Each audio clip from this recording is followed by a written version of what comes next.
बीते 24 घंटों के अंदर जो संक्रमण की तेजी के साथ मामले सामने आए हैं उसको लेकर के बड़ी खबर थी, लेकिन एक और बड़ी खबर का रुख कर रहे हैं। सीएम शिवराज और वीडी शर्मा इसमें शामिल हुए हैं। बड़ी बैठक है पंचायत चुनाव से जुड़ी हुई और इसमें मुख्यमंत्री शिवराज सिंह चौहान के साथ प्रदेश अध्यक्ष वीडी शर्मा। पंचायत चुनाव पर सुप्रीम कोर्ट के फैसले पर मंथन हुआ है। तो भोपाल से खबर है जहां पर पंचायत चुनाव से जुड़ी यह बड़ी खबर है और पंचायत चुनाव पर बीजेपी की बैठक अब खत्म हो चुकी है। मुख्यमंत्री शिवराज सिंह चौहान, वीडी शर्मा सहित कई नेता इस बैठक में शामिल हुए और पंचायत चुनाव पर सुप्रीम कोर्ट के फैसले पर आगे मंथन हुआ है। पार्टी इस पर क्या स्टैंड ले, पार्टी आगे कैसे इन चुनावों को लेकर के अपना कदम आगे बढ़ाए, तो इसको लेकर के बैठक चल रही थी जो कि अब खत्म हो चुकी है। लेकिन मुख्यमंत्री शिवराज सिंह चौहान, वीडी शर्मा सहित इसमें कई नेता शामिल हुए। कुलभूषण हमारे संवाददाता लगातार हमारे साथ बने हुए हैं। कुलभूषण, क्या अभी तक इस बैठक को लेकर के जानकारी मिल रही है? सुप्रीम कोर्ट की अब इस मसले को लेकर के टिप्पणी के बाद अब भारतीय जनता पार्टी की बड़ी बैठक खत्म हो चुकी है, संकेत क्या? बिल्कुल, इस वक्त हम प्रदेश बीजेपी कार्यालय में मौजूद है और यहाँ पे अब से कुछ ही देर पहले पंचायत चुनाव को लेकर बैठक संपन्न हुई। इस बैठक में मुख्य रूप से मुख्यमंत्री शिवराज सिंह चौहान, प्रदेश अध्यक्ष वीडी शर्मा शामिल थे। पंचायत चुनाव की अगर बात की जाए तो कल जिस प्रकार से सुप्रीम कोर्ट ने फैसला सुनाया है ओबीसी आरक्षण को लेकर, क्योंकि यहाँ पे 2014 के ओबीसी आरक्षण ओबीसी परिसीमन को लेकर जो है याचिका दायर की गई थी और जो सुप्रीम कोर्ट ने कल निर्णय दिया है कि ओबीसी आरक्षण जो कि 27% मध्य प्रदेश में लागू किया गया है उसी के तहत चुनाव कराए जा रहे थे। लेकिन यहाँ पे संविधान का हवाला देते हुए राज्य निर्वाचन आयोग को सुप्रीम कोर्ट ने ये कहा कि संविधान के अनुसार ही जो है आप पंचायत नगर निगम के इलेक्शन कराएं। उसके बाद जो है आज राज्य निर्वाचन आयोग में भी एक बड़ी बैठक आयोजित हुई थी। इस बैठक को मुख्य रूप से राज्य निर्वाचन आयुक्त बसंत प्रताप सिंह ने ली थी और इस बैठक में जो निर्णय यहाँ पे लिए गए हैं कि जो सामान्य सीट है, एससी एसटी सीट है, एससी सीट है, उन सीटों पर जो है इलेक्शन होंगे। लेकिन ओबीसी सीट की अगर बात की जाए तो यहाँ पे जो 27% आरक्षण देने की बात की जा रही थी,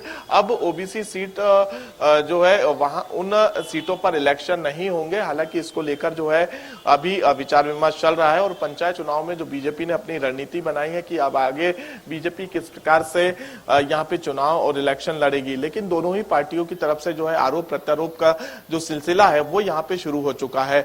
बीजेपी का साफ तौर पे यही कहना है कि ओबीसी वर्ग के खिलाफ कांग्रेस है और कांग्रेस का ये कहना है कि बीजेपी ओबीसी का हित नहीं चाहती है।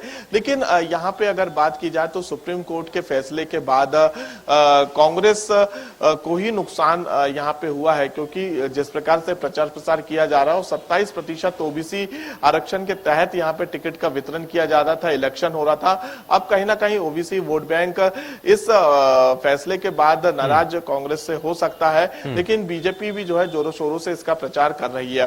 अब सामान्य सीटों में इलेक्शन होंगे और राज्य निर्वाचन आयोग ने यह स्पष्ट कर दिया है। लेकिन दो चीजें हैं, यहाँ पर एक तरफ बीजेपी है और दूसरी तरफ कांग्रेस है, आमने सामने टकराव की स्थिति भी है इस पूरे विषय को लेकर के। लेकिन क्या इसमें नजर नहीं आता हाल फिलहाल के अंदर जो स्टेटमेंट कांग्रेस पार्टी के नेताओं के सामने आई वो कॉन्ट्राडिक्टरी थी, वो आमने सामने, मतलब कांग्रेस पार्टी के भीतर के जो नेता हैं वो एकमत नहीं हो पा रहे हैं इस विषय पर। देखिए, अभी अगर बात की जाए पंचायत चुनाव की तो यहाँ पे पंचायत संगठन और जो कांग्रेस के प्रवक्ता है, नेता है सैयद जफर सहित यहाँ पे तमाम संगठनों ने अलग अलग जो है याचिका दायर की गई थी हाईकोर्ट में और हाईकोर्ट के बाद ये पूरा मामला सुप्रीम कोर्ट पहुंचा था।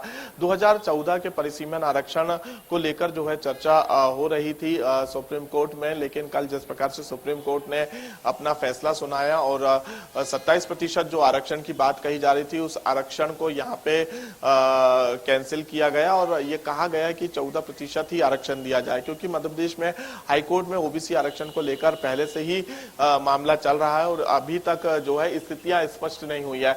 अब एक बार फिर से जो है चुनाव में 27% आरक्षण देने की बात कही जा रही थी, लेकिन यहाँ पे अगर बात की जाए तो अब पंचायत चुनाव, नगर निगम चुनाव जो है 14% आरक्षण के तहत होंगे।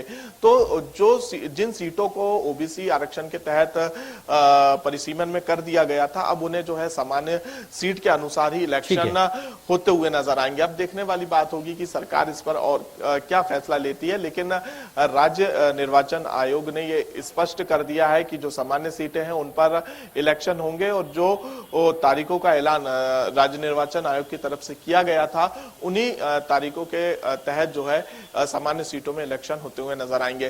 लेकिन ओबीसी को लेकर अभी भी चलिए यहाँ पर यानी कि ओबीसी को लेकर की स्थिति अभी स्पष्ट फिलहाल दोनों राजनीतिक दलों की तरफ से नहीं है। खैर बहुत शुक्रिया इस पर जानकारी के लिए। लेकिन